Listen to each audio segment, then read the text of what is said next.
Yan, magandang araw mga kapatid, Noxky Vlog. Andito tayo ngayon sa Rusi, Dinulopian, Bataan para mag-update para dito sa Macho 175cc.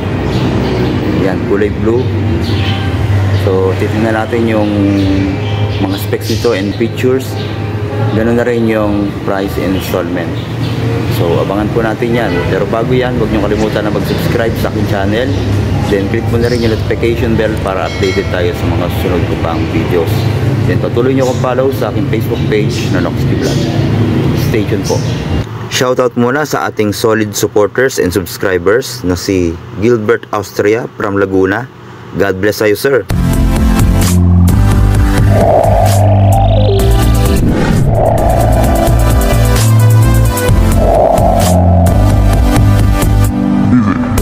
Noxky Vlog.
So ito po yung Rusi Macho TC175.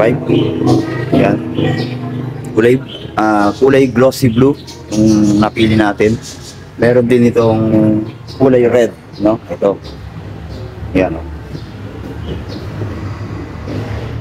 Macho TC175. Pa yung isa. Hindi ko sure kung meron din kulay black.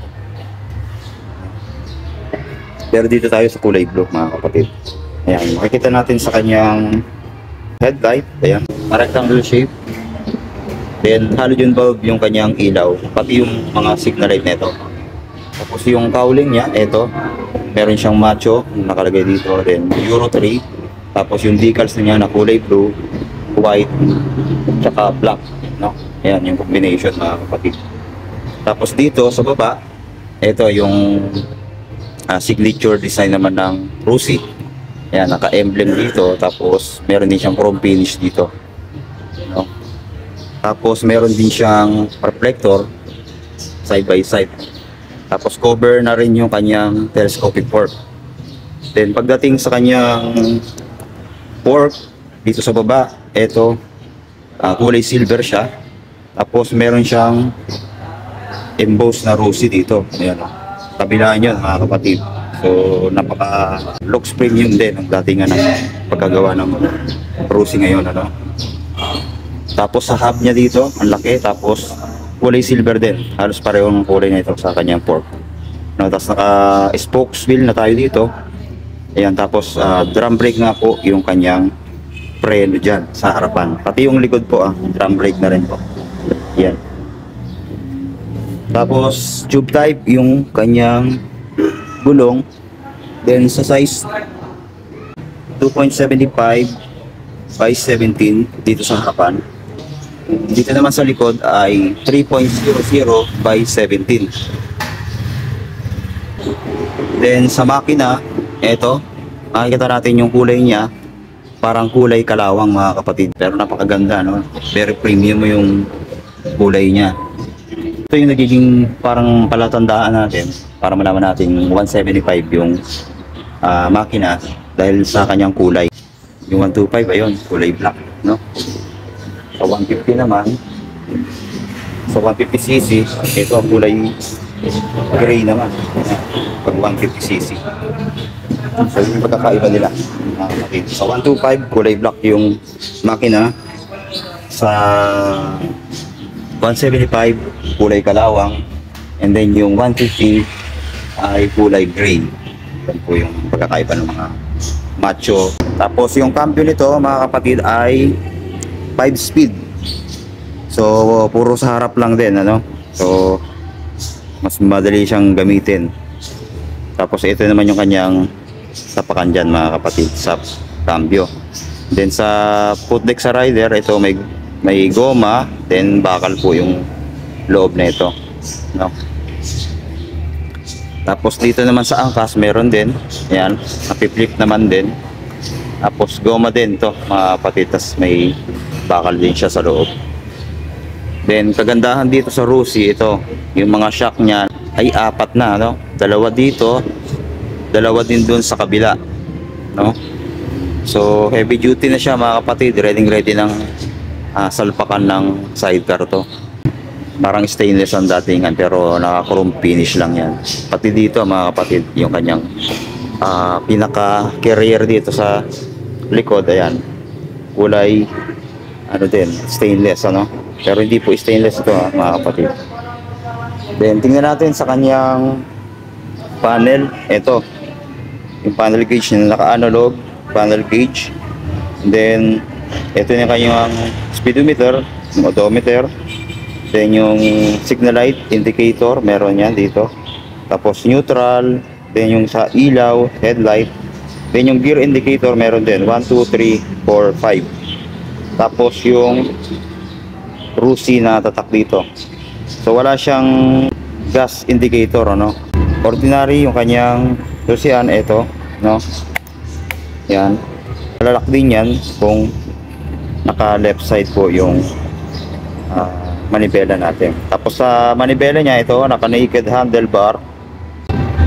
Tapos ito sa mga switches, and then yung lever, ito sa lever niya sa clutch, ito ayan, napakalambot ng clutch niya, ito ang 175, yan, no? Dalawang daliri, kayang-kaya po.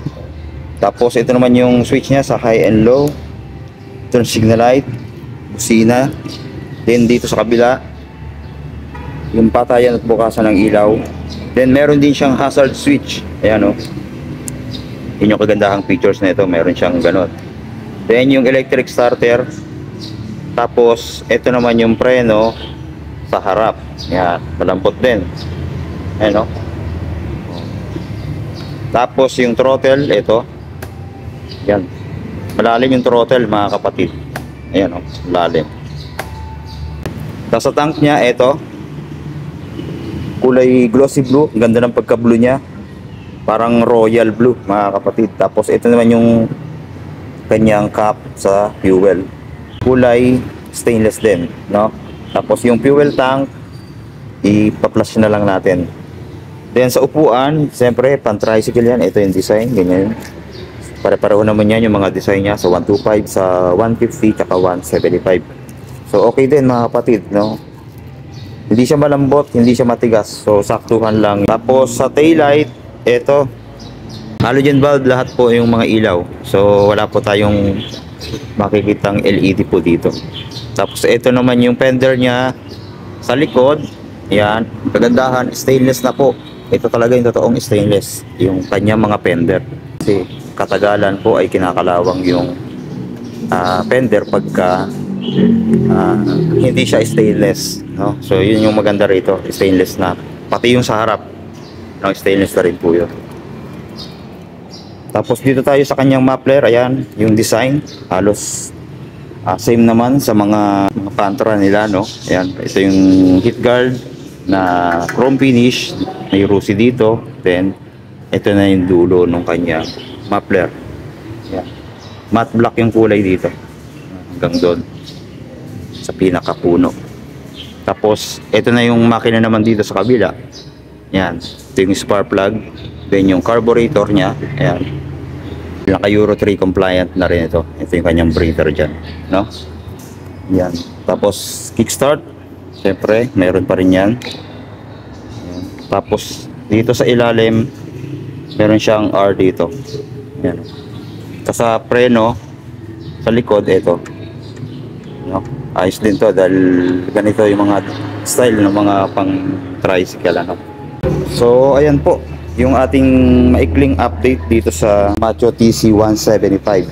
meron pong available dito sa Rusi Dinalupihan Bataan Branch. Marami po silang available na mga Pantra dito. Ayan, makita natin. Dati nga punong-puno ito na bawasan na, no? Ayan. Ayun pa isang 175. So, ayan, ipa-flash ko na lang yung kanyang latest price and installment nitong motor na to. At marami pang mga ibang unit na lang dito, mga kapatid, kagaya nitong Flex 125 na FI. Ayun pa yung ibang mga Pantra. Hanggang doon sa baba, ano, kasi nandito tayo sa second floor. Yan, mas maganda dito dahil mas matahimik dito kaysa dun sa labas, ano. So ayan po, maraming salamat sa panonood. Then God bless po sa ating lahat.